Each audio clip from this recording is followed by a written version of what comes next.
Welcome back again sa ating YouTube channel mga kakimpaw, and sa update natin ito, ang pag-uusapan natin ay ang gumulantang sa mundo ng social media ngayong hapon tungkol kay Kim Chiu. Matagal ng issue mga kakimpaw itong mga naririnig natin tungkol dito sa kapatid ni Chinita Princess na sila Kambini. Ilang buwan din pong nanahimik si Chinita Princess tungkol sa isyong ito at never po siyang nagbigay ng detalye sa pinagdadaanan po nilang magkapatid. At ngayong hapon nga po mga kakimpaw, araw po ng Martes, December 2, 2025, hindi na po napigilan ni Kim Chiu ang kanyang sarili at naghain na po siya ng reklamo laban dito kay Lakam. Bago po pumasok ng It's Showtime si Chinita Princess, dumaan po muna siya dito sa Quezon City para mag-file ng kaso. Ayon nga po sa report ni MJ Felipe, Kim Chiu has formally filed a qualified debt complaint against her sister Lakambini Chiu after discovering serious financial discrepancies in their business venture. So yun pala yon mga kakimpaw, no? Joint venture sila sa isang business, tapos napansin na lamang daw ni Chinita Princess na parang kulang yung pera. Ayon pa dito, in her official statement, Kim said that she took the legal step after substantial amounts connected to my business assets were found missing. According to her legal counsel, there were several attempts and meetings to solve the problem internally. So sinubukan naman pala ni Chinita Princess na ayusin para nga naman hindi po umabot sa ganito kalala yung sitwasyon. Alam natin na ginawa po ni Chinita Princess yung makakaya niya para magkaayos po silang magkapatid nila Kambini dahil kahit papaano magkadugo pa rin sila, magkapatid pa rin sila, pero hindi na siguro na-resolve or ayaw din siguro makipag-ugnayan nila Kambini kaya umabot po sa pagkakaso ni Kim Chiu. So narito po yung kompletong detail. TV host actress Kim Chiu has filed a complaint against her sister Lakambini Chiu after discovering financial discrepancies in their business. Kim, together with her legal counsel, Silene Dolor and Archernar Gregana, filed a complaint and submitted her sworn statement together with all the documents and evidence before the office of the Assistant City Prosecutor in Quezon City. Today, nag-file si Kim ng criminal case against Lakambini Chiu. Dolor said, "We filed a criminal complaint for qualified debt. That's all we can share for now." So yun lang daw yung maibabahagi po nila sa ngayon. The financial discrepancies were discovered from their business, which Kim's legal counsel opted not to mention right now. I am not authorized to name the business, but I think fans would know kung ano po yung business venture na she shared with Miss Lakambini Chiu. So ano kaya yon? House of Little Bunny kaya yon mga kakimpaw? Sabi dito, rumor about this rift between the Chiu siblings have surfaced months back, and fans have been mentioning that the business venture is Kim's bag business. Dollar said the qualified debt complaint filed covered the current fiscal year. We are looking at 2025, but that's all we can share for now. When asked about Lakambini's role in the business, generally I can say that she, Lakambini Chiu, is part of the management of the business. Apart from the legal counsel, Kim was also accompanied by her sister Twinkle and her brother-in-law. Dolores said there have been plenty of attempts to settle the problem internally. So ayan po, pinipilit pong maayos, no, para hindi na po umabot sa ganito. Pero syempre, baka ayaw pong makipag-cooperate nila Kambini. Kaya eto na mga kakimpaw, no, sumambulat na sa galit si Chinita Princess at nararapat lamang niyang gawin ito. Sabi pa dito, she reached out and the lawyer reached out also.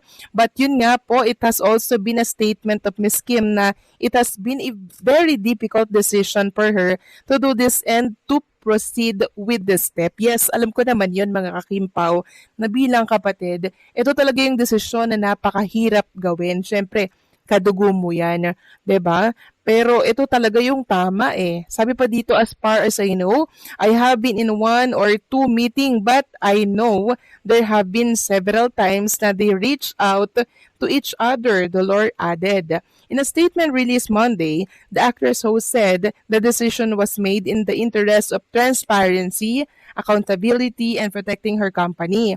After careful consideration and month of internal review, I have made the difficult decision to file a legal case for qualified theft against my sister Lakambini Chu in relation to serious financial discrepancies discovered within my business operations. This decision did not come easily.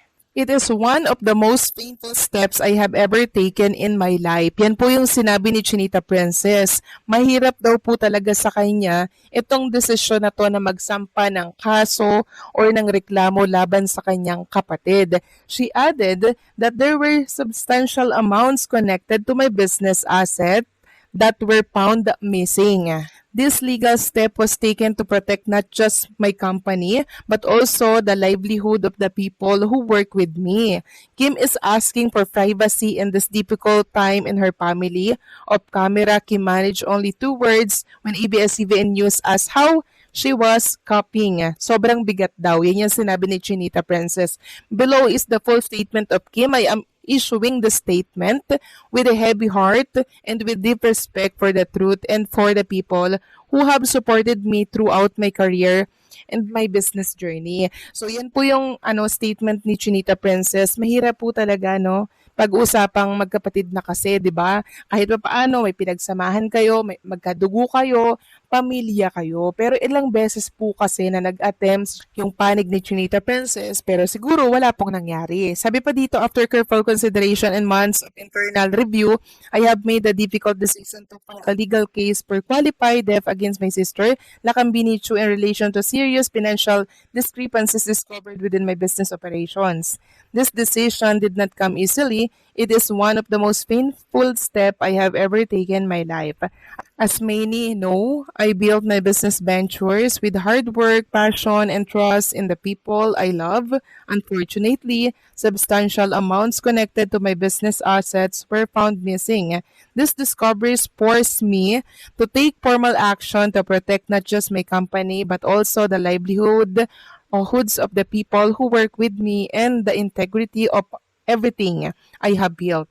This is a private family matter that has now become a legal process. I am choosing transparency, responsibility, and accountability, not only for myself but also for the brand and community that has supported me from the beginning. I ask for understanding respect as our family navigates this very difficult chapter.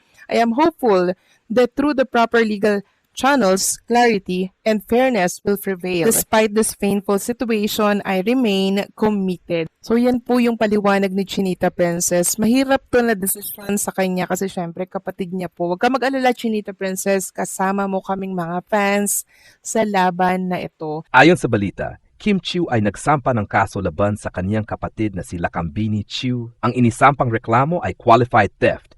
Nangangahulugang inaakusahan ni Kim si Lakam ng pagkuha o paggamit ng pera ng walang pahintulot. Ayon kay Kim, nadiskubre niya na may seryosong financial discrepancy sa kanilang negosyo.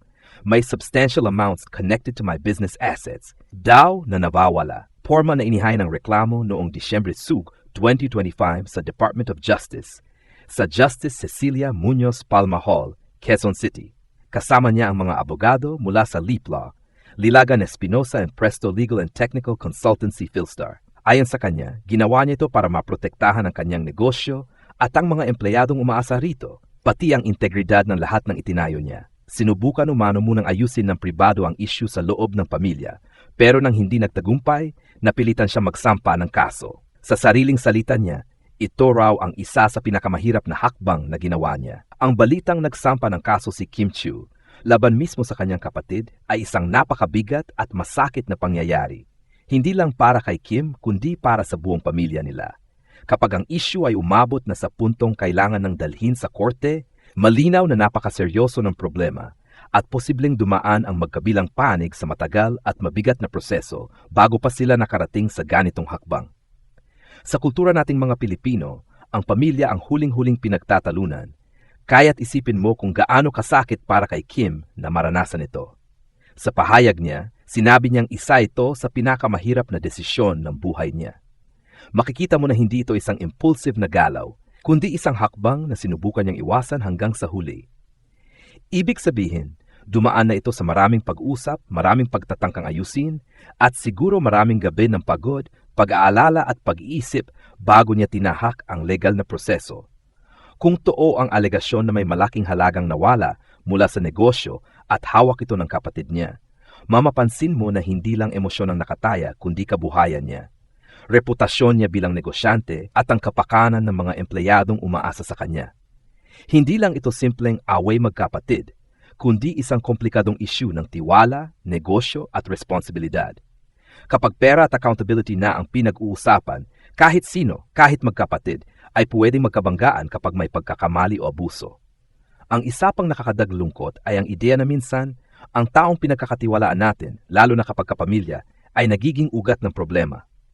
Kaya siguro napilitan na si Kim na maging matatatag at protektahan kung ano ang pinaghirapan niya. Mahirap man, pero may mga pagkakataon talagang mas kailangan unahin ang tama kaysa sa emosyon. Sa mata ng publiko, madaling husgahan ang sitwasyon, pero totoo niyan, wala pa tayong buong kuwento mula sa parehong panig. Legal na proseso pa rin ang maglalabas ng totoong detalye. Pero sa ngayon, malinaw na dumating si Kim sa punto na hindi na nakakaya ng private family talk at kailangan na ng tulong ng batas. Sa ganitong antas, makikita mo kung gaano kabigat ang pinagdadaan ng emotional at mental battle ng artistang matagal nang nagbigay ng saya sa tao. Makita rin dito ang maturity at tapang ni Kim. Hindi siya nagpapaapekto sa pressure ng image, fans o bashers. Mas pinili niyang gawin ang dapat gawin kahit pa siya ang una at siguradong tatamaan ng intriga, chismis at opinyon ng publiko. At sa dulo, ang pinakamahirap isipin ay ang epekto nito sa kanilang pamilya. Hindi lang ito basta public issue. Ito ay sugat na malamang tatagal ng mahabang panahon bago maghilom. Sana matapos ang legal process, magkaroon pa rin sila ng pagkakataong maghilom at magpatawad. Dahil ang pamilya, kahit gaano kagulo, ay nakapagbigay pa rin ng pag-asa kapag dumating ang panahon para muling magkaayos. Ang balitang ito ay isang napakasensitibo at mabigat na sitwasyon. Hindi lang dahil sikat si Kim Chiu, kundi dahil pamilya ang sangkot. Kapag umabot sa korte ang alitan ng magkapatid, malinaw na sobrang lalim at seryoso na ng problema. Hindi ito basta away-tampuhan o hindi pagkakaintindihan. Legal action ito, na ginagawa lamang kapag talagang wala ng ibang paraan para maayos privately. Para kay Kim, makikita mo na napakasakit at mabigat ng hakbang na ito. Sanay tayo sa imahe niyang masayahin, positive at family-oriented. Kaya ang desisyong magsampa ng kaso laban sa kapatid ay nangangahulugang dumanas siya ng malalim na pagkadismaya at kawalan ng tiwala. Hindi niya gagawin ito kung hindi niya kailangan protektahan ang kanyang negosyo, pangalan at ang mga taong umaasa sa kanya. Sa kabilang banda bilang publiko, hindi rin natin alam ang buong kuwento. Ang alam lang natin ay ang alegasyon at ang formal na kasong isinampa.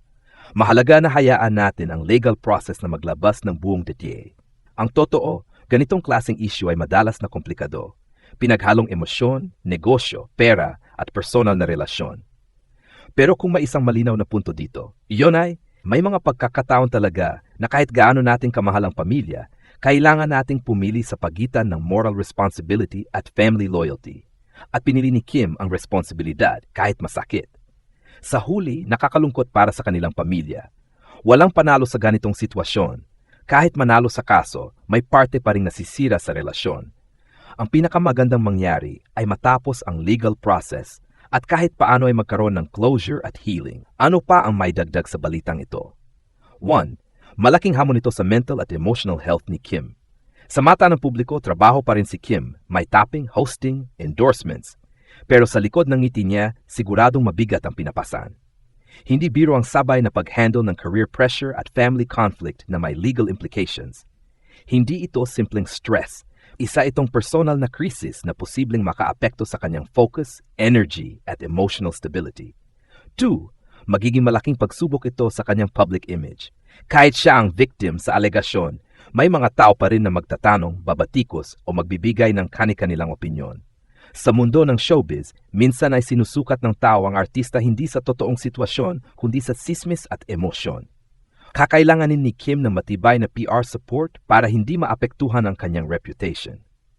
3. Mahirap ang magiging sitwasyon para sa ibang kapamilya.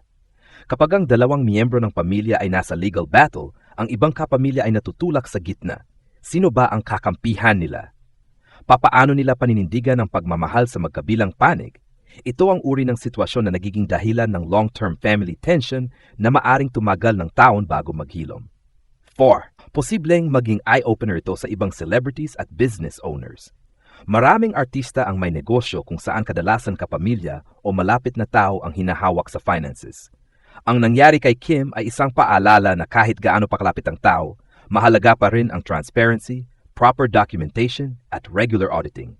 Hindi ito tungkol sa tiwala lamang. Ito ay tungkol sa tamang sistema. 5. Hindi pa ito ang dulo. Posibleng lumabas pa ang mas maraming detalye. Kapag nagsimula na ang pag-usad ng kaso, maaring lumabas ang mga dokumento, testimonya, at evidences mula sa magkabilang panig. Posible ring may iba pang issue o financial discrepancies na mabanggit habang tumatakbo ang investigasyon. Kaya malamang na hindi pa ito ang final chapter ng kontrobersya. 6. May pag-asa pa rin para sa reconciliation, pero hindi ngayon.